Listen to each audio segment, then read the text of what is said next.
Élections pacifiques et non violentes en Afrique, le Togo, un concept, un savoir-faire, un génie à exporter. Voilà le thème qui a servi de débat entre la mission d'observation électorale de la société civile africaine, la diaspora africaine en Europe et Côte d'Ivoire Solidarité. Au cours de cette conférence d'échange, la Côte d'Ivoire espère s'approprier le concept de mobilisation et de sensibilisation de la population togolaise pour une élection apaisée et sans violence. Le cas d'école du Togo a inspiré les Ivoiriens. La rencontre de ce jour a donc permis aux membres de l'association Côte d'Ivoire Solidarité d'échanger avec les promoteurs de la paix avant, pendant et après la période électorale au Togo sur divers aspects, la finalité et la réussite du processus électoral ivoirien.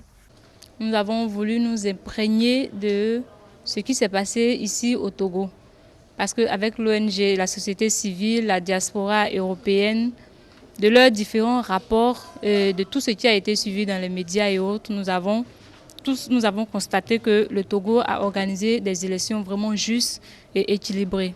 Et comme en Côte d'Ivoire, nous avons besoin de ces élections et surtout que cela se passe dans la non-violence et qu'il y ait des élections apaisées, nous avons voulu nous imprégner de l'exemple togolais. Et c'est ce qui a expliqué cette journée de rencontre de ce matin. Le concours de bon nombre d'organisations de la société civile togolaise a été d'une grande utilité pour la réussite de l'élection présidentielle du 4 mars passé au Togo.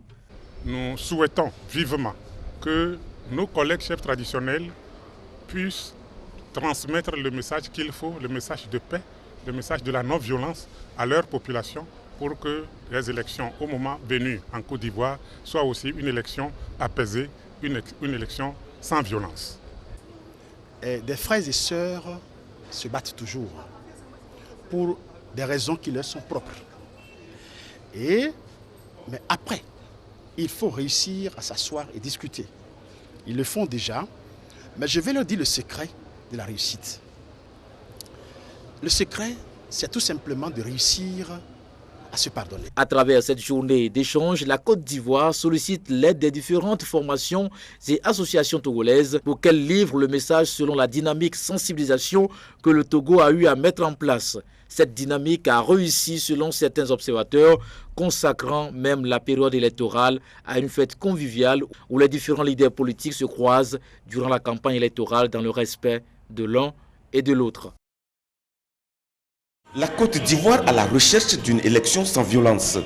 Elle veut s'imprégner de l'exemple du Togo qui vient d'organiser une élection présidentielle dans la paix et la quiétude. Un pari gagné grâce à une volonté manifeste des acteurs politiques, de la population, des autorités résolument engagées à tourner la page à la violence électorale au Togo. Voilà les mobiles de cette conférence de presse organisée par Côte d'Ivoire Solidarité, une ONG ivoirienne. Nous avons voulu nous imprégner de ce qui s'est passé ici au Togo. Parce qu'avec l'ONG, la société civile, la diaspora européenne, de leurs différents rapports, de tout ce qui a été suivi dans les médias et autres, nous avons constaté que le Togo a organisé des élections vraiment justes et équilibrées. Et comme en Côte d'Ivoire, nous avons besoin de ces élections et surtout que cela se passe dans la non-violence et qu'il y ait des élections apaisées, nous avons voulu nous imprégner de l'exemple togolais.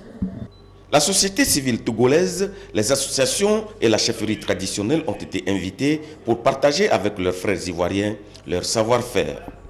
La chefferie traditionnelle a beaucoup à faire pour la sensibilisation, pour les informations. Il faut que le chef traditionnel soit au courant de tout. Ce qui est important dans la vie de la nation, c'est d'abord la nation elle-même. Quelle est la perception que les citoyens font de leur nation, donc de leur pays? Et ceci étant, d'abord avant tout, il faut la volonté politique des acteurs. Et la volonté politique des acteurs sera matérialisée ou accompagnée par la société civile.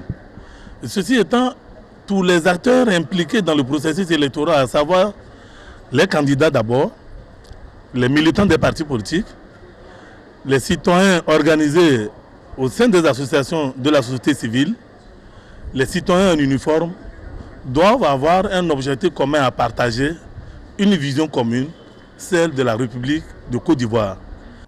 Cette conférence de presse de l'ONG Côte d'Ivoire Solidarité est organisée en collaboration avec la COPED, la mission d'observation électorale de la diaspora africaine et la mission d'observation électorale de la société civile africaine.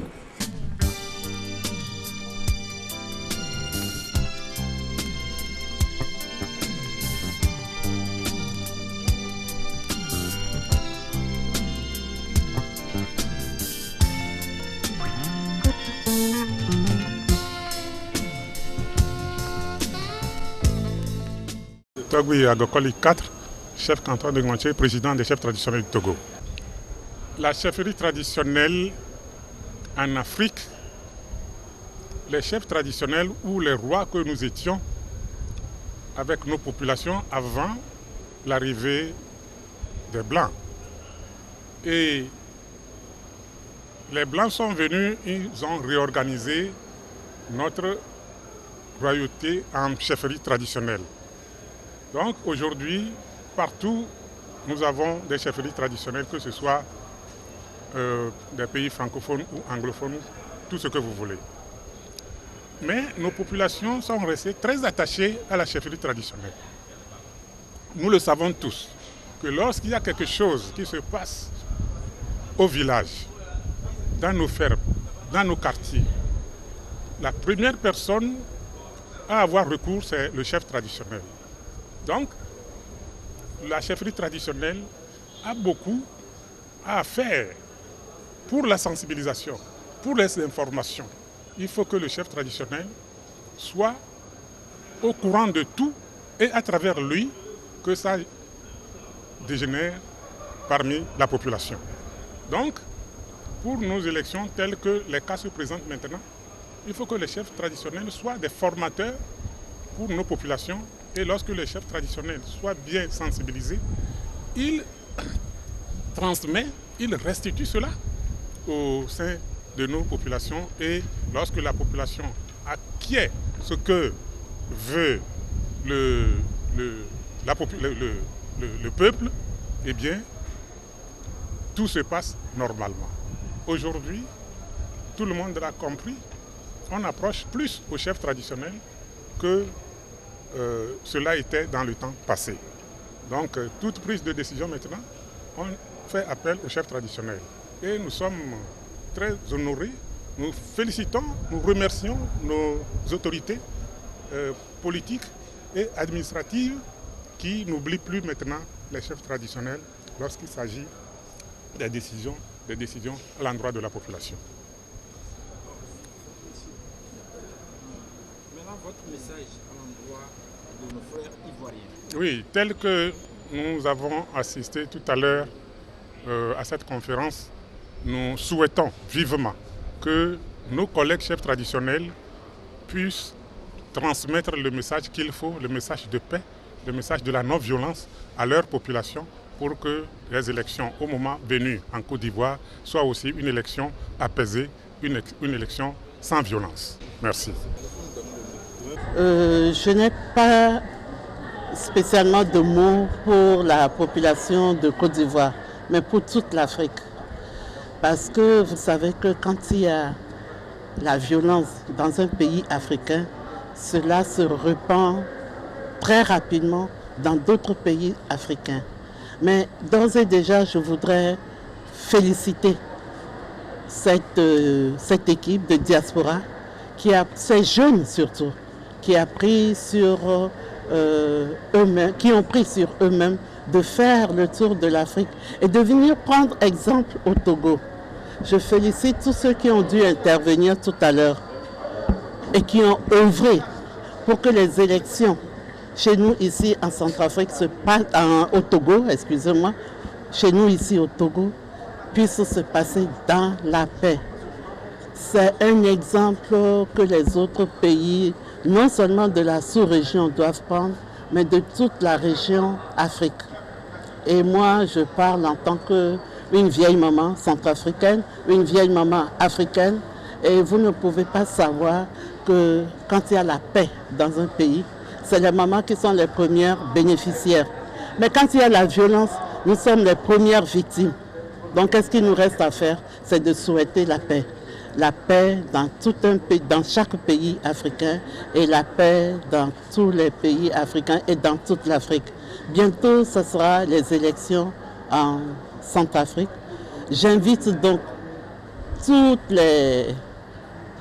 ceux qui ont eu à intervenir tout à l'heure sur la non-violence, je les invite à venir nous donner les mêmes leçons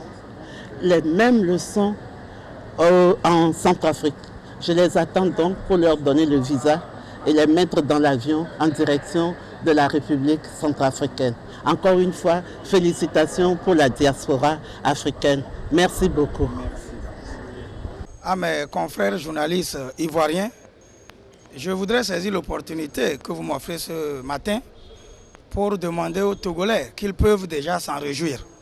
Parce que le succès du scrutin du 4 mars que nous avons tous organisé au Togo a commencé par créer déjà des engouements. Ce matin, vous voyez que c'est nos frères ivoiriens qui sont venus à la conquête de notre expérience. Et je pense que c'est déjà un acte qui encourage les Togolais qui ont mis de la volonté en quelque chose et qui en ont eu les fruits. Tous les Togolais aujourd'hui sont heureux que des gens commencent par parler positivement de leur pays. Pour mes confrères journalistes de la Côte d'Ivoire, je voudrais tout simplement leur dire de tirer notre expérience en ceci. Vous savez que chaque fois que les leaders politiques organisent leur meeting, chaque fois qu'ils ont des messages à passer, ils prennent pour socle la presse. Et quand on veut de Abidjan faire passer un message qui doit arriver dans l'instant T à Bouaké, ça doit être passé par la presse. Si c'est un message de paix, ça veut dire que c'est le message de paix qui a couvert tout le territoire ivoirien. Si c'est un message d'appel à la violence qu'on lance et que la presse relaie, je crois que cette presse ne rendrait pas service à la Côte d'Ivoire. Et je voudrais inciter tous les journalistes ivoiriens à se garder de relayer ou de participer à tout appel à la violence. C'est en ce sens que toutes les populations ivoiriennes pourraient être mises à l'abri de la non-violence. C'est en ce sens que la Côte d'Ivoire, un pays que nous aimons tant dans la sous-région, pourra aussi sortir une élection apaisée, digne du nom qu'on lui reconnaît. Je vous remercie. Urubossi Chakondo, président du COPED. Oui, d'abord, avant de passer le message, il me paraît important de manifester ma joie et mes sentiments de reconnaissance que nos amis ivoiriens ont eu à apprécier le processus électoral que nous avions organisé chez nous et surtout de l'accompagnement que le COPED a eu à faire dans ce processus. S'il y a un message à envoyer à nos amis, nos frères, nos parents ivoiriens, c'est de dire que ce qui est important dans la vie de la nation, c'est d'abord la nation elle-même. Quelle est la perception que les citoyens font de leur nation, donc de leur pays? Et ceci étant, d'abord avant tout, il faut la volonté politique des acteurs. Et la volonté politique des acteurs sera matérialisée ou accompagnée par la société civile. Et ceci étant, tous les acteurs impliqués dans le processus électoral, à savoir les candidats d'abord, les militants des partis politiques, les citoyens organisés au sein des associations de la société civile, les citoyens en uniforme, doivent avoir un objectif commun à partager, une vision commune, celle de la République de Côte d'Ivoire. Et puisqu'ils sont venus nous apprécier, je peux vous dire en toute sincérité que quand on danse, on ne peut pas s'apprécier soi-même. Au moment où on avait commencé à accompagner ce processus, on ne s'attendait pas à ce résultat. Mais aujourd'hui, sur le Togo peut servir de jurisprudence pour mettre fin au processus de violence électorale qu'on essaie d'enregistrer par-ci et par-là dans nos États africains.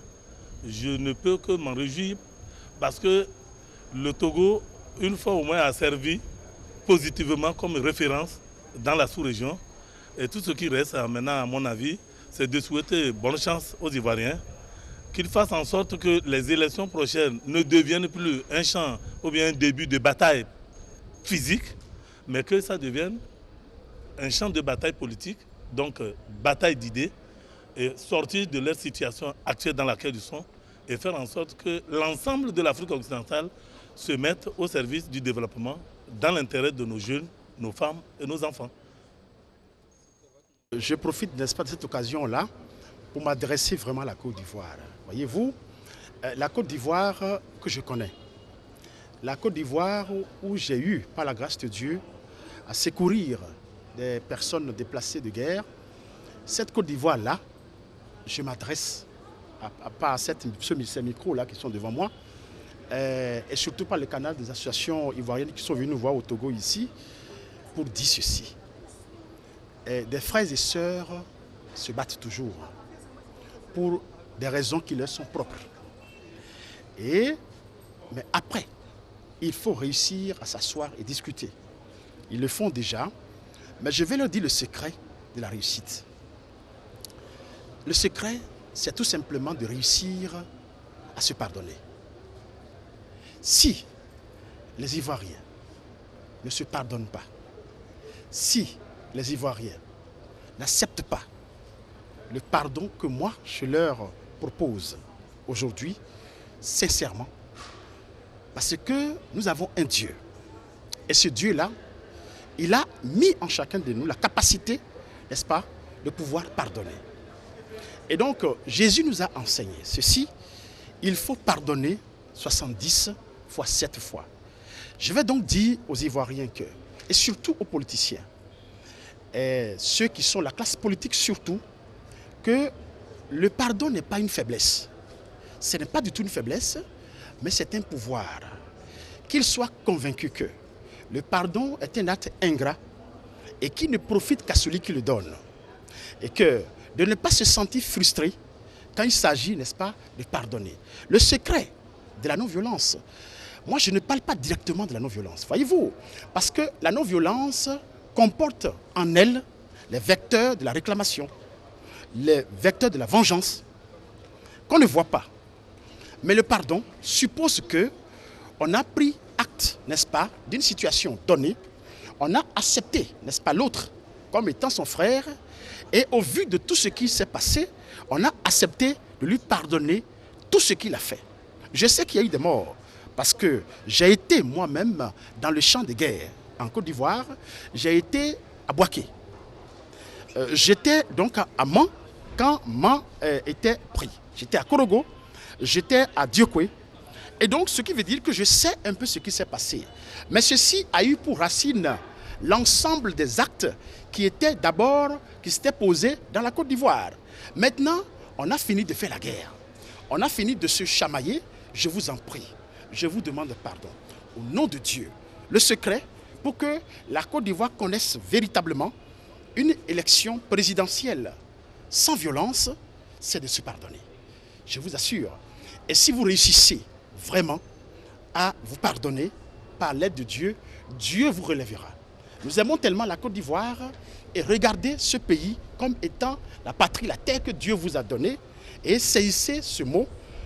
Le pardon, je vais paraphraser peut-être Félix Houphouët-Boigny qui disait que la paix n'est pas un vain mot, mais je veux dire, mais le pardon n'est pas une faiblesse, mais c'est un pouvoir. Chers Ivoiriens, nous vous aimons tous en tant que frères et sœurs africains. Saisissez le bal au bon. La guerre est terminée, la crise est terminée. Je sais que par la grâce de Dieu, peut-être que nous serons avec vous pour vous aider à vous approprier de la doctrine du pardon. Voyez-vous, Dieu vous a pardonné ce qui s'est passé. Maintenant, il est temps que vous-même, vous aussi, entre vous, que vous vous pardonniez. Voilà le message de base que je tiens à vous donner, tout en vous suppliant, n'est-ce pas, d'accepter ce pardon mutuel, sans intérêt, sans démagogie, sans heurts, pour que la Côte d'Ivoire redevienne plus que ce que c'était dans le passé. Je vous remercie. Le mouvement Mahatma Gandhi a vu le jour juste après les élections de 2005. Et nous disons que lorsqu'on parle de Mahatma Gandhi, ça en dit long. notre vision, c'est de faire de l'Afrique un continent de la non-violence. Ceux qui veulent œuvrer pour l'épanouissement de la philosophie de Gandhi se disent, comme Gandhi, l'homme violent est égal au faible. Donc c'est l'homme faible qui est violent. L'homme fort a toujours dans sa tête la non-violence. C'est pourquoi Gandhi dit la violence de la non-violence est plus violente que la violence de la violence. C'est pourquoi nous avons eu à cibler pendant ces 5 ans, parce que juste après les élections de 2005, c'est comme les Nations Unies qui ont vu le jour juste après la Première Guerre mondiale. Ce sont les atrocités de la Première Guerre mondiale qui nous ont poussés à créer cette institution. Donc nous aussi, la section Togo, puisque le mouvement Mahatma Gandhi existe un peu partout dans le monde, la section Togo a vu le jour 2 mois après les élections d'avril 2005. Donc à partir de ce moment, nous avons dit que la cible que nous devons prendre en main,